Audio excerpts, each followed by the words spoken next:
ایک بہن نے کہا کہ میری والدہ بیرون ملک ہیں اور میرے نانا نانی فوت ہو گئے ہیں جیسے پاکستان میں، تو امی ان کی قبر کا تصور کر کے سورہ یاسین پڑھتی ہیں اور ایصال ثواب کریں تو کیا اس کا اجر ملے گا؟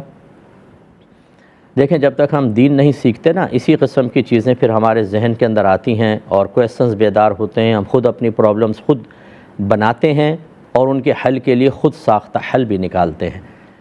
اگر کوئی قریب، یعنی کس نے کہا کہ ایصال ثواب کرنے کے لیے مرحوم کی قبر سامنے موجود ہو یا آپ اسی سٹی یا اسی کنٹری کے اندر موجود ہوں؟ کہاں قید ہے؟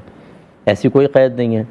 اور پھر یہ کہاں لکھا ہے شریعت میں کہ اگر آپ ایصال ثواب کریں تو قبر کا تصور ضرور کرنا ہوگا؟ ہزاروں ہم مسلمانوں کو ایصال ثواب کرتے ہیں جو دنیا سے پہلے پردہ فرما چکے ہیں۔ ہم کہتے ہیں اللہ تعالیٰ جتنے پردہ فرما چکے ہیں ان سب کو اس کا ثواب ایصال کرتے ہیں، قبول فرما لے، تو کیا ان سب کی قبروں کا تصور ہم کرتے ہیں؟ تو یہ بالکل بیجا قسم کی بات ہے۔ اپنی والدہ کو کہیں کہ آپ تھوڑا سا دین اور سیکھ لیں، آخری وقت ہے، مطلب عمر کا آخری حصہ ہوگا، اس میں دین سیکھنے میں کوئی پرابلم نہیں ہے۔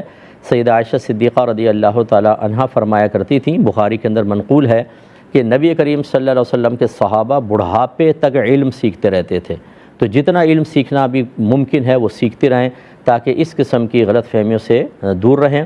تو بہرحال ایصال ثواب آپ کرنا چاہیں، کوئی قبر کا تصور کرنا ضروری نہیں ہے، مرحوم کا تصور کرنا بھی ضروری نہیں ہے۔ صرف یہ آپ کہہ دیں کہ اللہ تعالیٰ یہ ثواب میرا فلاں کو پہنچ جائے، تو اس وقت اگر آپ مرحوم کا تصور نہ بھی لائے، ثواب آپ کا اللہ نے چاہا تو پہنچ جائے گا۔ ایک بھائی نے